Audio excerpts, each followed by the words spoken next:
So, going back to here, your understanding of the plaintiff's litigation formula, not the law here, but your understanding, the plaintiffs have to prove that PCBs do directly cause non-Hodgkin's lymphoma? So let me put it in my world context. Why don't I do that? Why don't you explain what you have written up here?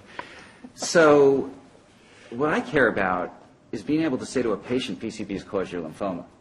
What evidence do I need to be able to conclude that?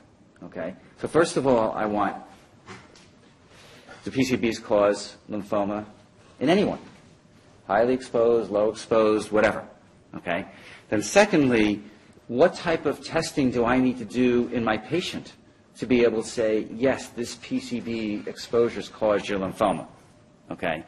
And so for that second part, I need to have some rules. I need to have some validated rules. I need to have some methodology. If I'm going to diagnose you with anemia, I need to do a blood test.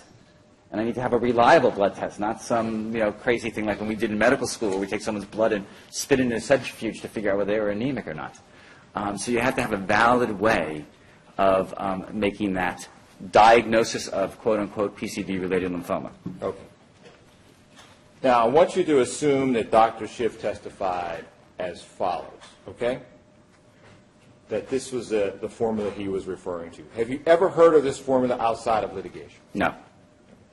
Outside of litigation, have you ever heard anybody comparing these 7 particular congeners to the NHANES survey to try to prove that they cause non-Hodgkin's lymphoma? I mean, I've done these types of studies for breast cancer and other things. It's not an appropriate use. And you already indicated that over 90% of non-Hodgkin's lymphomas are idiopathic, and that means no known cause? You just can't tell the cause. I mean, in some, as I said, sometimes it's obvious it's a bacteria. If it's a transplant patient, sometimes it's obvious that it's the immunosuppression. Sometimes it's a virus that causes it. But in most people, for the most common types of NHLs, you can't tell what's caused it. Okay. Now, so there was a method invented to try to determine, by the plaintiffs, to try to determine this second question, whether PCBs cause these plaintiffs non-Hodgkin's lymphoma, correct? Correct. Okay. Without this litigation formula, is it possible, or can the plaintiff's experts state any basis upon which they could state that these plaintiffs' non-Hodgkin's lymphoma was not part of the 90% of the idiopathic, in your opinion?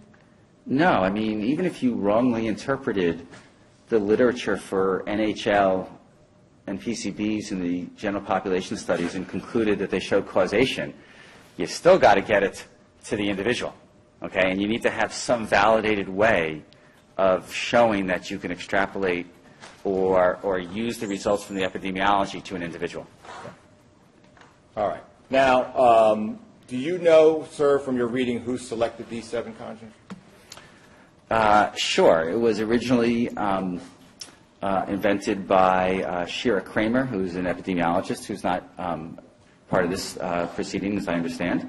And what she said was if it was positive, if one congener was positive in any of the studies or was more than 2-fold without statistical significance, that was good enough for her, but she wanted 4 out of 7 because it was a majority. As I said before, it's kind of arbitrary.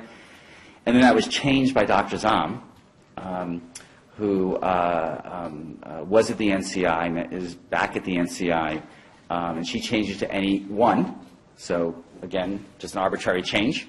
And now that's been adopted by Drs. Levy and Schiff. And just so we're clear, when she came up with the 1 out of 7 congeners here, was she with NCI then, or was she working for plaintiff's counsel? No, she had left the NCI for, I guess it was a year or 2 years, started doing this consulting work, went back to the NCI, and I'd never seen her write anything like that before. I don't know what may come out in the future, but I haven't seen anything since then either. Okay.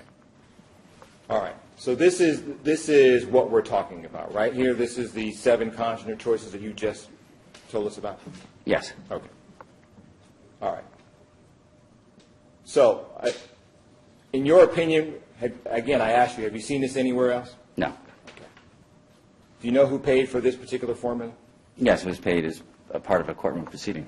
Have you ever seen this particular formula ever tested in any scientific literature? No. I mean, the way you would have to do it, and in fact, the current studies kind of contradict doing this, is you'd have to say, well, at this N-Haynes, at this level of PCBs, according to N-Haynes percentile, does that increase risk in the environmental studies? Kind of convoluted approach, but that doesn't even support this process.